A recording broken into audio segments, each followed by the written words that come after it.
ప్రస్తుతం హోమ్ యాక్సెసరీస్కి, షాపింగ్కి, ఫుడ్ కోసం అని చెప్పి సెపరేట్గా మనం షాపింగ్ చేస్తూ ఉంటాం కదా. ఇలా కాకుండా అన్నీ ఒకే చోట దొరికితే ఎంత బాగుంటుందో. దీనివల్ల అసలు మన టైం కూడా వేస్ట్ అవ్వదు. ఇలా మీ టైం అండ్ ఎనర్జీని సేవ్ చేయడానికి వచ్చేసింది వాల్యూ జోన్ హైపర్ మార్ట్. ఇక్కడ 365 డేస్ బోల్డ్ అని ఆఫర్లు. ఈ కార్యక్రమాన్ని సమర్పిస్తున్న వారు వాల్యూ జోన్ హైపర్ మార్ట్. నమస్కారం, వెల్కమ్ టు సుమన్ టీవీ. నేను గీతాంజలి. ప్రస్తుతం మనతో పాటు లలిత అమ్మవారి ఉపాసకురాలు లలిత పరివార్ అనేటువంటి ఒక సంఘాన్ని స్థాపించి ఎంతో మందికి లలితా సహస్రనామం అలాగే విష్ణు సహస్రనామాన్ని ఆన్లైన్లో ఉచితంగా నేర్పిస్తూ ఉన్నారు అరుణ పేరి అమ్మగారు. వారు ప్రస్తుతం మనతో పాటు ఉన్నారు, వారితో మాట్లాడదాం. అమ్మ నమస్కారం. నమస్తే అమ్మ. శ్రీమాత్రే నమః. శ్రీమాత్రే నమః. చాలా సంతోషం మిమ్మల్ని కలవటం, మాట్లాడటం. అమ్మ, చాలా మందికి ఏమన్నా అనారోగ్య సమస్యలు వచ్చినా, లేకపోతే వాళ్ళ ఇంట్లో ఏమన్నా ఇబ్బందులున్నా, అనుకోని పరిస్థితులు ఎదురైనా లలిత ఉపాసన చేసిన, లలిత అమ్మవారి ఆ సహస్రనామాలు చదివినా ఖచ్చితంగా ఆవిడ ఒక మార్గం చూపిస్తుంది అని నేను విన్నాను. ఇది ఎలా సాధ్యం? ఏ రకంగా ఎలా చదవాలి? అమ్మవారిని ఎలా కీర్తించాలి? ఎందుకంటే 1000 నామాలు ఉంటాయి. అన్ని నామాలు చదవాలా, లేకుంటే కొన్ని మాత్రం పఠిస్తే చాలా?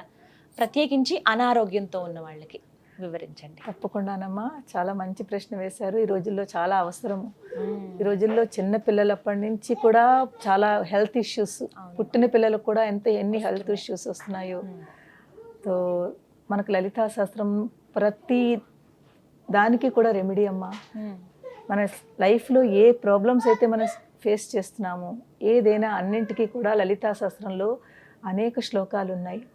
అది నిజంగా ఒక రెమెడీ.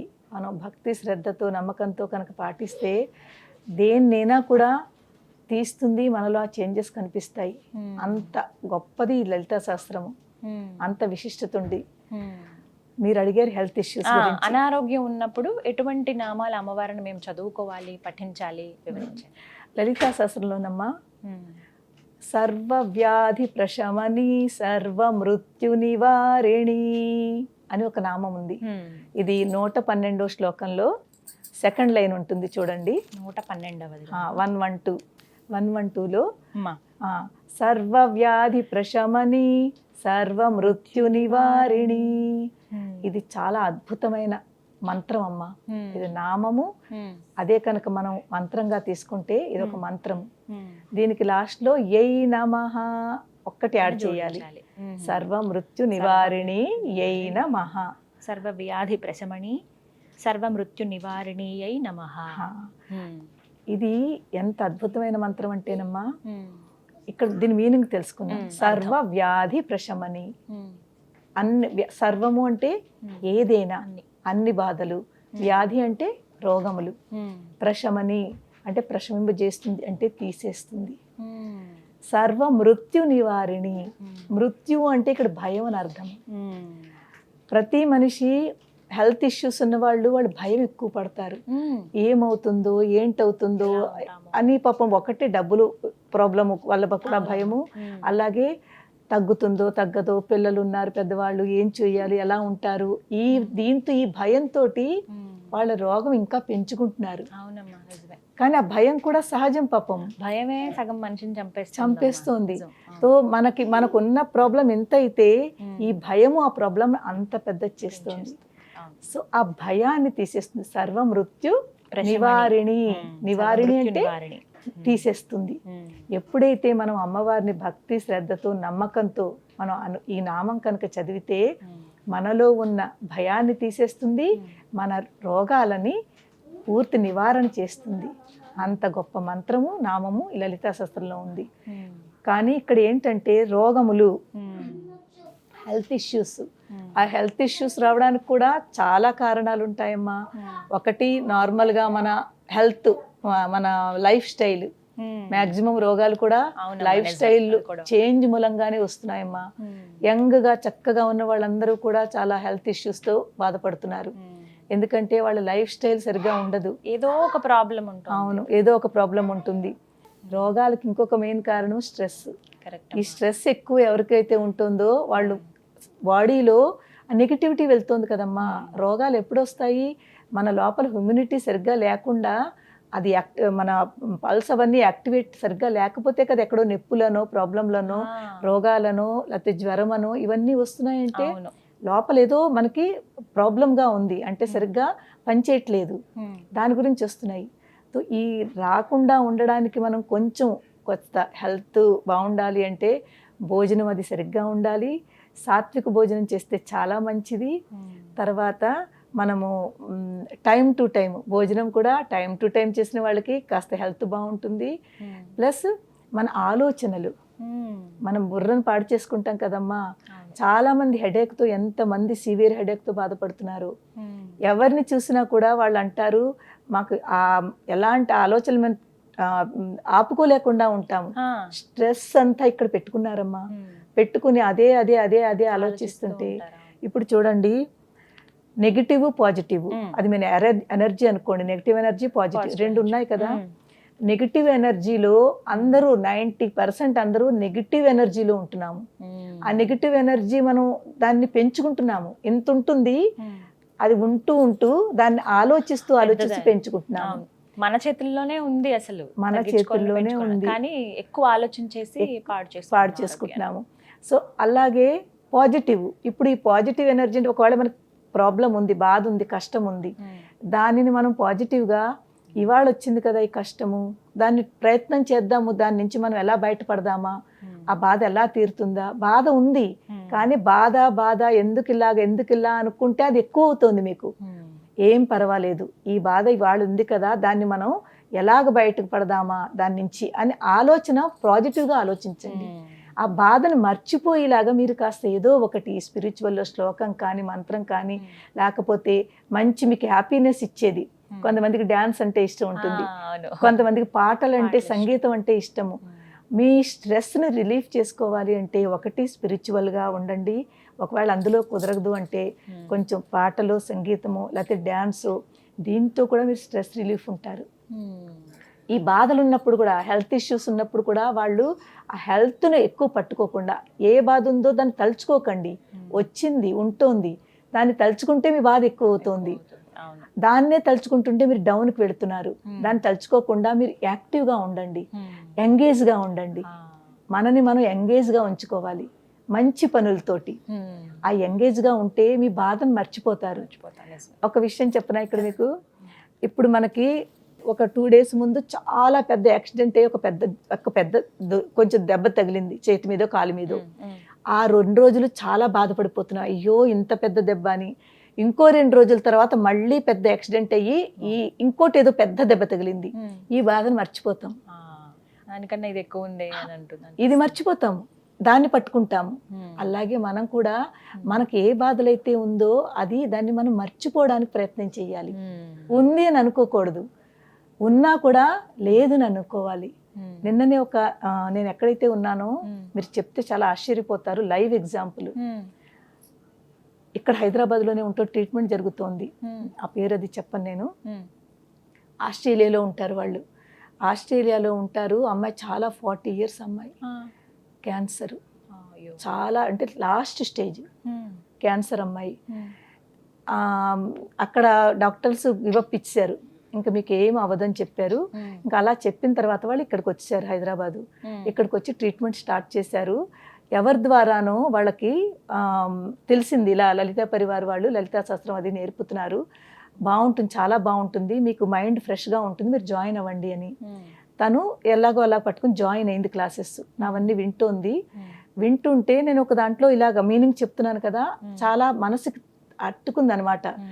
అమ్మాయి ఎంత బాగా చెప్తున్నారు అని తన బాధను మర్చిపోయి ఈ దీంట్లోకి వచ్చింది. అంటే ఇది ఆలోచించడం మొదలుపెట్టింది. చూడండి, అంత బాధలో ఉంది, ఆ స్టేజ్లో ఉంది, తన బాధను మర్చిపోతోంది. మర్చిపోయి దీన్ని ఎంత ఆనందం వస్తుంది కదమ్మా.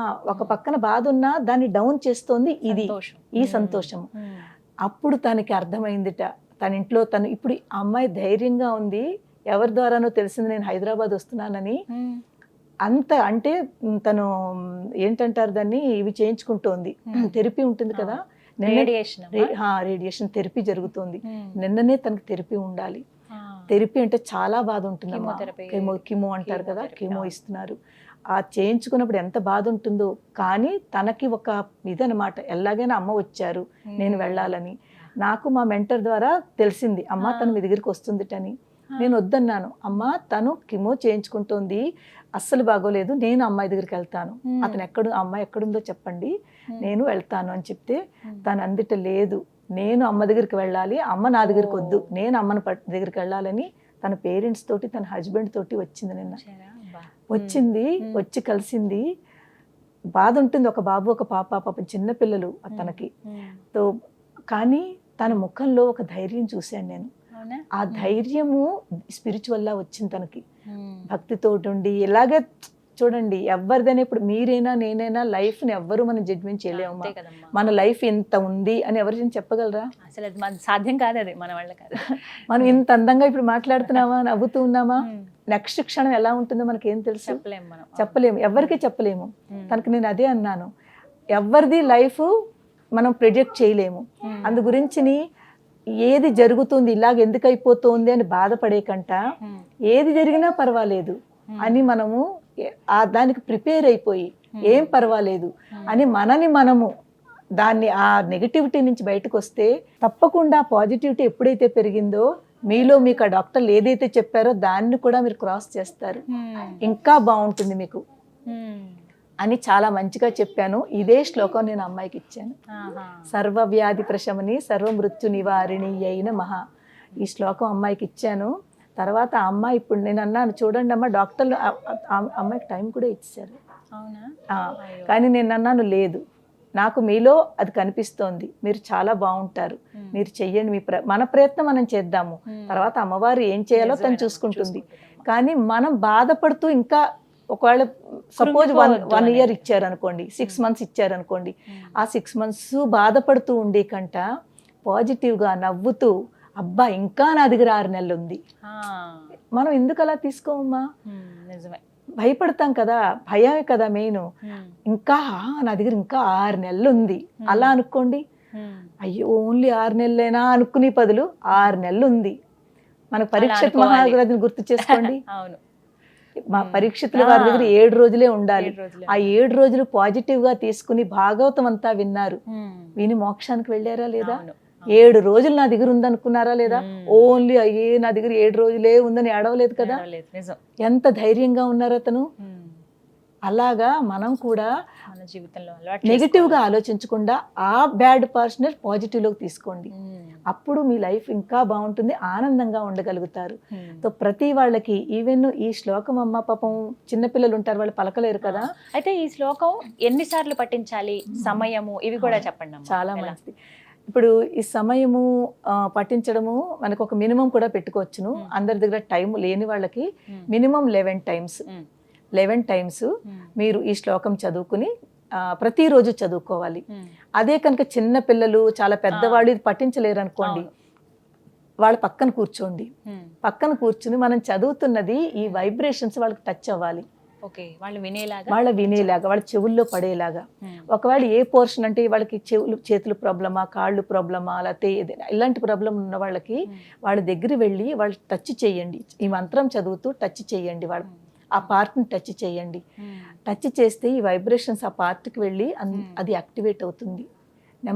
మంత్రానికి చాలా శక్తి ఉందమ్మా, కానీ ఈ జనరేషన్లో పిల్లలు వాళ్ళు కొంతమంది నమ్మరు. మంత్రానికి ఎంత శక్తి ఉందంటే అంత శక్తి ఉంది. మన పూర్వంలో ఋషులు మంత్రాలతోటే కదమ్మా ఎన్ని చేసేవారు. వాళ్ళు మంత్రాలకి నిజంగా యజ్ఞాలు చేసే మంత్రాలు చేస్తే కదా పూర్తి మన జరిగేటప్పుడు. ఆ మంత్రాలు ఒక మంత్రం అని తీసుకోవాలి, ఆ మంత్రంలో ఇంత శక్తి ఉందని నమ్మాలి, నమ్మిన తర్వాత చెయ్యాలి. 1 రోజు 2 రోజులు చేసినాక ఏం అవ్వట్లేదు అంటే అవదమ్మా మీకు. కొన్నాళ్ళు మీరు ఇది అలా చేస్తూ ఉంటే మీలో ముందు అందరికంటే ముందు ఆలోచన మారుతుంది. మనకి ఏం కావాలి చెప్పండి, మన ఆలోచన మార్చుకోవాలి. ఇప్పుడు మనం బాధలో ఉండి నెగిటివ్ ఆలోచిస్తున్నాము, ఆ నెగిటివ్ ఆలోచన నుంచి పాజిటివ్కి వస్తారు, మీలో ధైర్యం వస్తుంది. భయం పోయిందంటే ధైర్యం వస్తుంది కదమ్మా, భయాపహ అంటాము. అలాగే సర్వ మృత్యు నివారిణి, మృత్యు అంటే భయము, ఈ మృత్యువుని అమ్మవారు తీసేస్తుంది, ఆ భయాన్ని తీసేసి మనకు ధైర్యం ఇస్తుంది. ఎప్పుడైతే మనలో ధైర్యం వచ్చిందో ఆటోమేటిక్గా మనం రోగం గురించి పూర్తి మర్చిపోతాం. అవునమ్మా, అది మాత్రం నిజం. ఏ రోగము మనకు అనిపించదు, ఉన్నా తట్టుకునే శక్తి వస్తుంది. చిన్నదే కదా అని అనిపిస్తుంది. తట్టుకునే శక్తి ఎప్పుడైతే వచ్చిందో మన లైఫ్ కూడా ఇంకా బాగుంటుందమ్మా. నేను ఎంతో మందికి ఇదే సేమ్ కేసు మా రాయ్పూర్లో ఒక అమ్మాయి చేత చేయించాను, తనకు కూడా సేమ్ ఇదే కీమో ఇచ్చారు, తనకు కూడా లాస్ట్ స్టేజ్ అన్నారు. Cancer. ఆ అమ్మాయి చిన్న అమ్మాయి.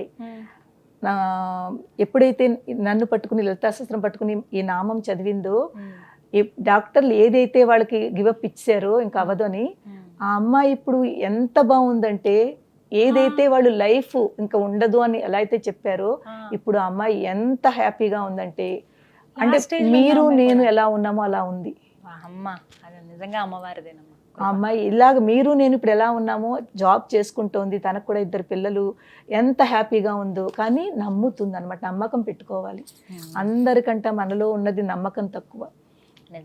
ఏమిటి ఒక్క నామం చదివితే ఏమిటి వస్తుంది అంటారు, ఒక నామం చదివితే అయిపోతుందా అంటారు. కానీ ఆ నామాన్ని మీరు భక్తితో చదివి నమ్మకం పెట్టుకుంటే తప్పకుండా అవుతుంది. రోజుకి 11 సార్లు, రోజుకి మినిమం 11 సార్లు. దానికంటే మీ దగ్గర ఎక్కువ టైం ఉంది అనుకోండి, ఇంకా ఎక్కువ సార్లు చదవండి. కానీ 11 సార్లు ఈ నామం చదువుకుని మీరు మీ అంతటి మీరు మనసులో దాన్ని అలవాటైపోతే ఇంకా ఆ నామం అలా వెళ్ళిపోతూ ఉంటుంది. ఎప్పుడైతే అది వెళ్ళిపోతూ ఉంటుందో ఆ నామం మిమ్మల్ని ప్రొటెక్ట్ చేస్తుంది, మీకు ధైర్యాన్ని తీసుకొస్తుంది, మీ యొక్క ప్రాబ్లమ్స్ ని సాల్వ్ చేస్తుంది అమ్మవారు. అంత శక్తివంతమైన నామం అమ్మ. సంతోషం అమ్మ, నాకు కూడా అవసరమే, ప్రతి ఒక్కరికి అవసరమే, ప్రతి ఒక్కరికి అవసరమే. ఏ నమః అనేది చివరగా మనం జోడించుకోవాలి. అంటే అమ్మవారిని ఏ నమః అంటే ప్రార్థిస్తున్నాము. అమ్మ ఇంత చక్కటి ఆ శక్తివంతురాలైన అమ్మ, ఆ నామం మంత్రం రూపంలో ఉన్న నామాన్ని చదువుకుని ఏ నమః, నీకు నమస్కారం అమ్మా, నీకు ప్రార్థన చేస్తున్నాం అమ్మా అని మనము మన కృతజ్ఞతలు చెప్పుకుంటున్నాము. సో ఎటువంటి పరిస్థితుల్లో ఉన్న అనారోగ్యం ఉంది అని అంటే, అదే హాస్పిటల్ బెడ్ పైన ఉన్నా సరే స్మరించుకోవచ్చు కదమ్మా. కరోనా టైంలో ఒక పేషెంట్ కోమాలోకి వెళ్ళిపోయింది, మన రాయపూర్ అమ్మాయి, పెద్ద ఆవిడను 50+ ఆవిడ కోమాలోకి వెళ్ళిపోయింది. ఎన్ని రోజులు కోమాలో ఉంది. నాతో కానీ వాళ్ళ అమ్మాయి కాంటాక్ట్ లో ఉంది. అమ్మకి ఇలా ఉంది, అమ్మకి ఇలా ఉంది, అమ్మకి ఇలా తీసుకెళ్లారు, అమ్మ కోమాలో వెళ్ళిపోయింది. ముందు ఐసీయూలో పెట్టారు, తర్వాత ఇది ఇచ్చారు, ఏంటంటారు ఫైనల్ గా అవన్నీ పెడతారు కదా, ఆక్సిజన్. అవన్నీ మొత్తం ఏదేది చెయ్యాలో అంతా చేశారు. ఇంకా దాని తర్వాత ఆవిడ కోమాలోకి వెళ్ళిపోయింది. కోమాలోకి వెళ్ళిపోయినా కూడా నేను అమ్మాయికి చెప్పాను, వాళ్ళ పాపకి, అమ్మ మీరు లోపలికి వెళ్ళనియరు, ఎప్పుడైనా వెళ్ళనిస్తే మీరు అమ్మ దగ్గర పట్టుకుని ఇదే చదవండి, మీరు మన ప్రయత్నం మనం చేద్దాము, మిగిలింది అమ్మవారు చూసుకుంటుంది. కానీ మనం కూడా ఏమీ చేయకుండా అమ్మవారు నువ్వే చూసుకుంటే కాదు. అమ్మవారితో ఆవిడ ఇప్పుడు కోమా నుంచి బయట వచ్చి ఈ రోజు ఎంత ఆనందంగా ఉందంటే, ఇప్పుడు లైవ్ ఆవిడ ఎంతమంది జీవితాలు మార్చింది లలితా సహస్రనామం. నిజంగానమ్మా, ఇంకా ఎన్నో ఉన్నాయి. నేను చాలా చిన్న ఎగ్జాంపుల్స్ చెప్తున్నాను. అలాంటి స్థితి నుంచి బయటకు తీసుకొచ్చింది. మొన్న వచ్చిన అమ్మాయికి నేను ఆవిడ ఎగ్జాంపుల్ ఇచ్చాను. అమ్మ చూడండి, అలాంటి స్థితి నుంచి. మార్కండేయుడు గురించి విన్నారు కదా మరి, భక్త మార్కండేయుడు. అతనికి ఎవరు యమధర్మరాజే భటులు వచ్చారు కదా తీసుకెళ్ళడానికి. అతను ఎవరిని నమ్ముకున్నాడు? శివయ్యని పట్టుకున్నాడు, శివుని నమ్ముకున్నాడు. ఆ నమ్మకము వాళ్ళు వెనక్కి వెళ్ళిపోయారు, కానీ వాడు చక్కగా ఉన్నాడు. ఆ నమ్మకం మనలో కూడా ఉంటేనమ్మా మనం కూడా మన లైఫ్ని మనం పెంచుకోవచ్చును. దేలాగా అమ్మవారి యొక్క నామస్మరణ చేస్తూ.